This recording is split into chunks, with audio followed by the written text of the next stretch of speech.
Hey guys, welcome back to Nicocast. I'm here with Elisha. He has over 200,000 followers on TikTok, 20,000 on YouTube. He does football skits. So tell us about yourself.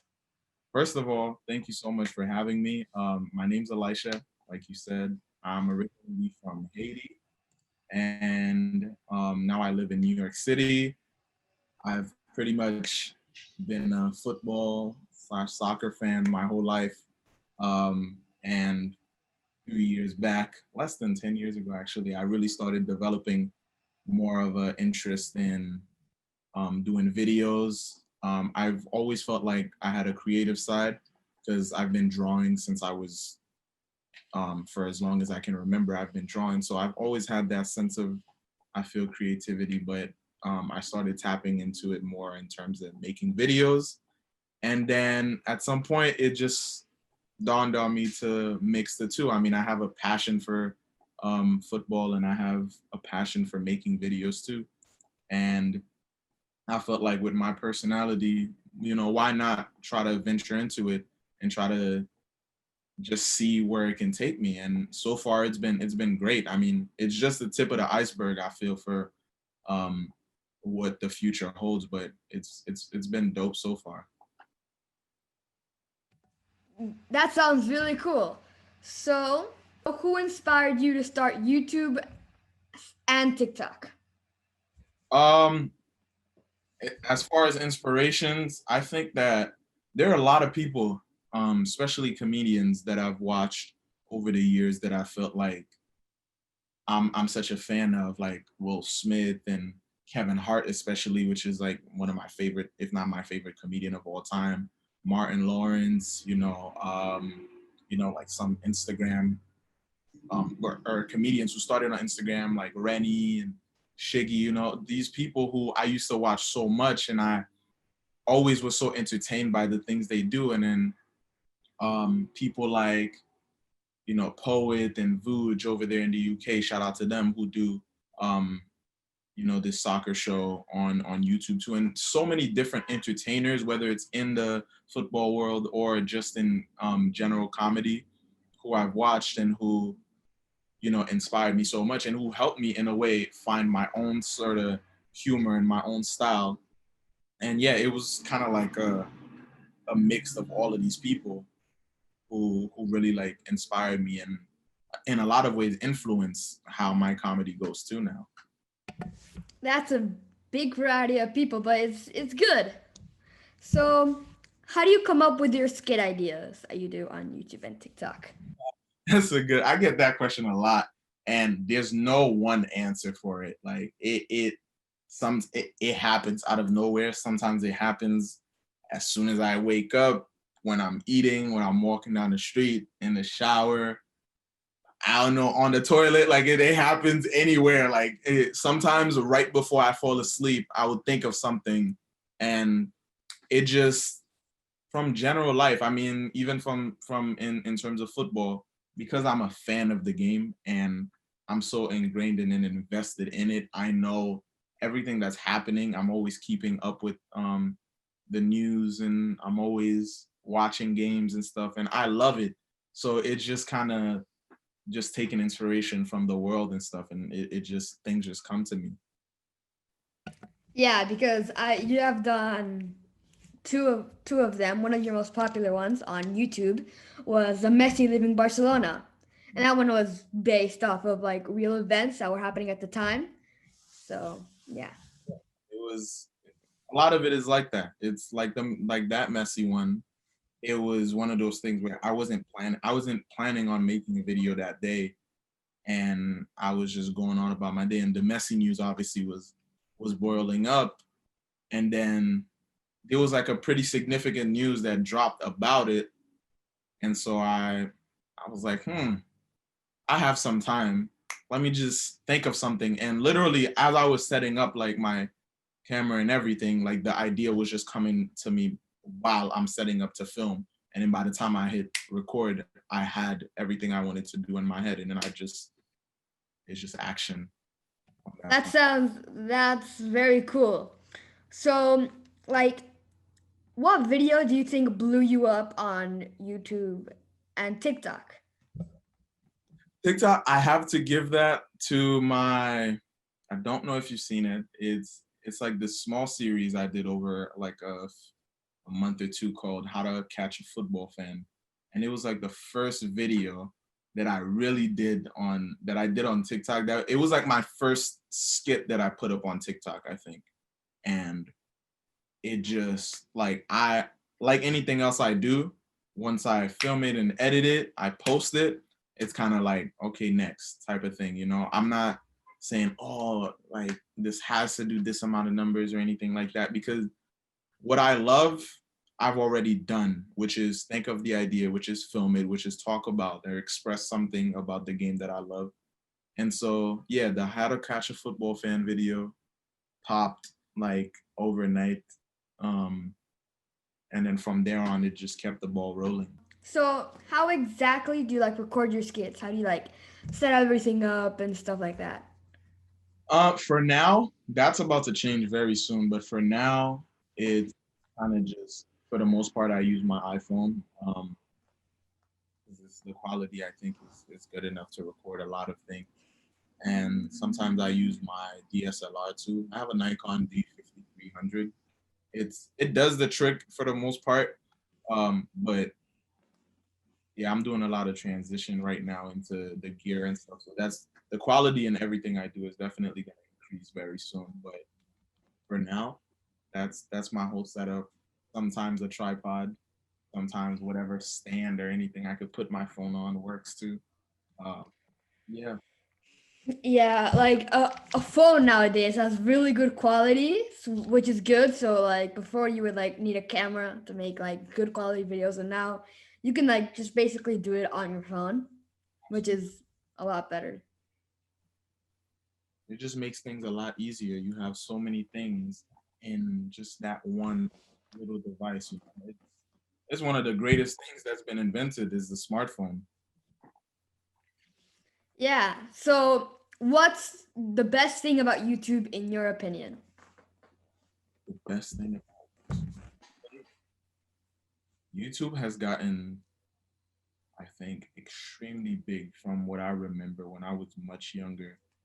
And I think the best thing that it has that it's kept over the years, it's just that giving people a platform to kind of, whether you're making money off of YouTube or not, YouTube gives people a platform to just express themselves. And it's a worldwide lens on it. Like it's a spotlight on the world. Anybody could have something that, whether it pops or not, you have an opportunity on YouTube um, to just kind of express yourself, and you know that you will have a global audience, or the potential to have a global audience, and you know you don't need a big budget or anything like that. Um, and you know, obviously, there's some other platforms or apps that have that too, but YouTube was kind of like the first to really do that, and it started a lot of careers of a lot of people that we love to see now, you know, who've gone on to do other things. I think, you know, it really gives us an opportunity to just share our art or our art form with the world. Yeah, I totally agree. So what's your favorite thing about TikTok? Favorite thing about TikTok, off the bat, TikTok is for the people. I always say this. If TikTok was running for president, TikTok would be most loved by everybody because it's so raw. It's so just like people, it doesn't have to be, it's not, for the most part, people are not trying to flex. Like they're not trying to show off too much. It's just a lot of people on the app, it started off with just doing little dances or like just putting a song over a video and just singing it along or anything. Like it's so wholesome that I feel like people don't feel like, yo, we don't have to try too hard to try to make something that's like Hollywood-ish or something like that. It's kind of like, yo, I have a funny concept. I have something that I feel like people would like or that's funny, or I have a dance move that I just learned and I feel proud of that. Let me share that on TikTok. You know, it's just so like it takes me back to like those times where those simpler times where things aren't too overcomplicated.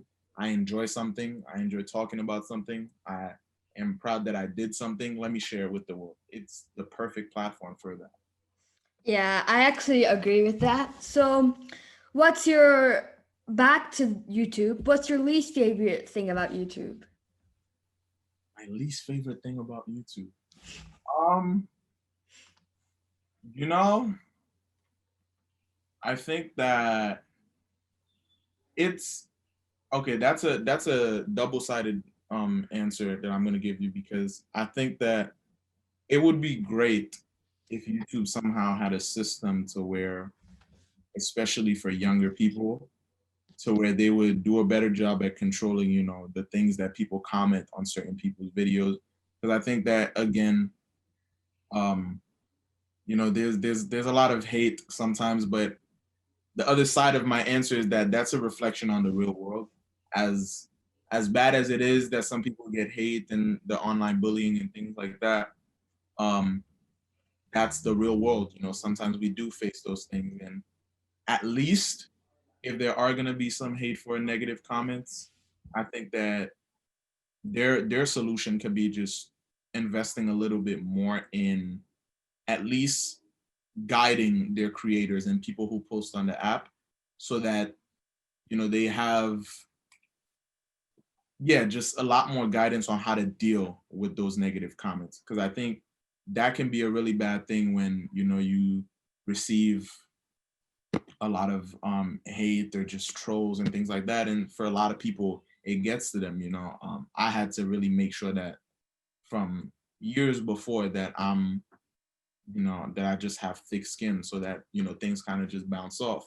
But I know that's not the case for a lot of people, and that can get a lot of people down and affect them in their real life from online things, from people sitting behind a computer who have nothing better to do than to just spur hateful comments. So yeah, I think that they should work, and that's in a way not even a criticism but more of a suggestion of they should work um, more on trying to protect their creators against those people. Yeah, I agree with that. I don't know if you know, but a couple Impulsive episodes ago, if you know what Impulsive is, right? Yeah. Um, they had to deactivate the comments Mhm. because of like something that happened when their new co-host came on, and Mike, there were a lot of mean like hate comments about that. So yeah, I definitely agree with that. It's kind of about the same topic, but what's your least favorite thing about TikTok? um to be honest, no, I would say it's I don't think right now I have a least favorite thing about TikTok. I think that it's I think that the form of how they really allow, it's either like 15 less than 15 minutes, or like, I mean, seconds, or 60 seconds, type of like that short format. I think it's dope. I think the community is dope. The creators are dope. Right now, because it's so new too, I don't think there's much bad things about it. So it's all about over time, maybe. I'm not counting on it. I hope that I don't learn to dislike anything about it. But so far it's super dope. I love it. Yeah, same. So let's start talking about some real life football. What teams do you support? I am a Barcelona fan, FC Barcelona. Yeah. Same. I support Barcelona and Manchester United. Those are two teams I support. Okay. Yeah. Favorite player. On United, All right. Overall.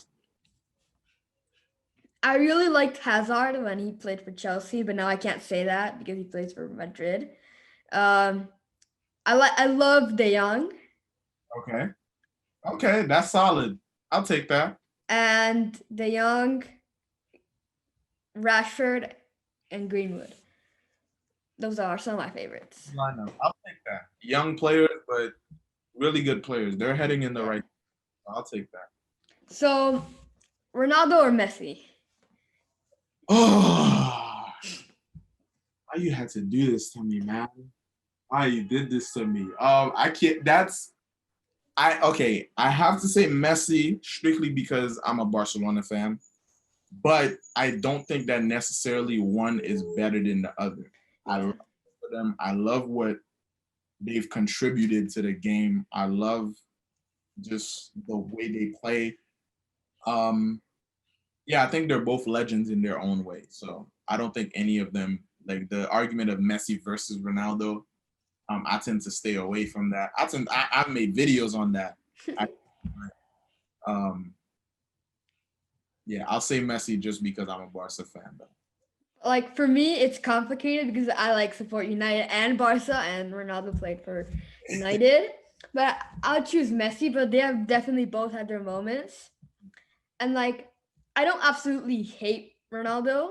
I like love him. He's an amazing player. But if you go back to United, I'll be happy. You know. So No, it can happen. I can see it happening. yeah. So what do you think about the FIFA 21 ratings? Oh man, yeah, I did a video on that too. I saw, yeah. Some of the, I think for some weird reason, I think the one thing I noticed was the goalkeeper ratings were pretty fair all across the board, but a lot of the other players were just, it was just atrocious. Oh my God, Lukaku's ratings were just unfair. Yeah.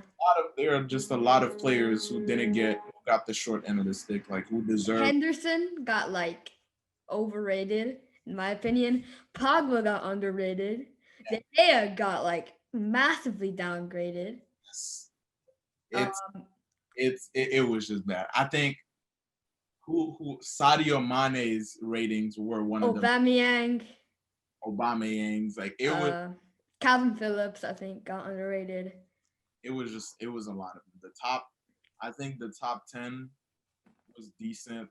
Everything else under, there's so many people who Kimmich, so many people who Sancho's pace was yeah. heavily downgraded. Yeah. So for the second to last question, this has to do with Barcelona and United. There were some rumors going around that Dembele was going to go to United. What do you think about that? I think that Dembele, first of all, Dembele is a phenomenal player. Yeah, I agree. I didn't know if he could be a great replacement for Neymar, but I think at the time, I thought that he was the closest thing that we could get that could actually lead to him being a Neymar caliber player. But obviously, with all the injuries, it's been tough for him. I think right now he needs to be. I don't think either team, even though I'm a Barca fan, I don't think either team will make that much of a difference for him because they're both stable right now. United isn't very stable. Barca, I agree. Very unstable. I think if he wants to go somewhere, it has to be somewhere, one, where they're really strict about discipline and health, because he has gotten hurt so many times. Bayern would be good because exactly. I think Bayern would be a lot of like Coutinho, Leon Goretzka have been like they bulked up because of Bayern. That says a lot about a club. But then on the flip side of that, do they want a player who has had a history of showing up to practice late or eating? But I think that with the proper guidance, because again, I think he's an amazing player with a bright future. Proper guidance, I think that Bayern can offer that. Actually, I wouldn't be mad seeing him leave Barcelona for Bayern, because I think in that case, I care more about that player growing than just, oh, I want to keep him for my team. If my team is not the best place or environment for him to grow, then by all means. Yeah, I totally agree with that. So sadly, for the last question, do you have any advice for like TikTokers and YouTubers that may be watching this video? Absolutely. Do what you love and be yourself. Do what you love, be yourself, put your head down and run and work hard. I think it's especially and again, I have to thank you for bringing me on here and doing this, because I'm super psyched that you're even you're doing YouTube and all of that, and you're doing amazing. And that's exactly the type of things you should be people should be doing. Anyone who That wants, means a lot. Thanks. no problem, man. That's real. I think that if you do something you love and you don't try to be, you can get inspiration from all over the place. But at the end of the day, it's all about knowing who you are and acting upon that. Because if you're yourself, you'll always be unique. There's not, you can have a twin and you'll still be an individual. There's no two people alike, exactly alike on this planet. So if you're yourself, you'll always be unique. You'll always be one of a kind. So love what you do, because that'll put the great energy behind it, the positive energy. That is the greatest driving force that you'll ever have. Be yourself, put your head down and work hard. Be consistent. 'Cause you can work hard on one video, on two videos, but then what's next? It's about staying consistent, whether the numbers are up or down. Stay consistent, believe in yourself, believe that things will work out. Try out different things, trial and error. Failing is not a bad thing. Failing is absolutely not a bad thing. Out of failure comes success. Out of failure comes character, comes lessons. So embrace all the good and bad things that come with it. Learn from them, and so you can be better. Those are, if anyone who goes to YouTube, TikTok, tries to do Instagram or anything else, you follow that, you're gonna be good for sure. That's some really good advice. All right, guys. Thanks so much for tuning into the Nicocast for this month's episode. I've been doing every month. And I'll see you in the next episode of the Nicocast. Peace, guys. Thank you.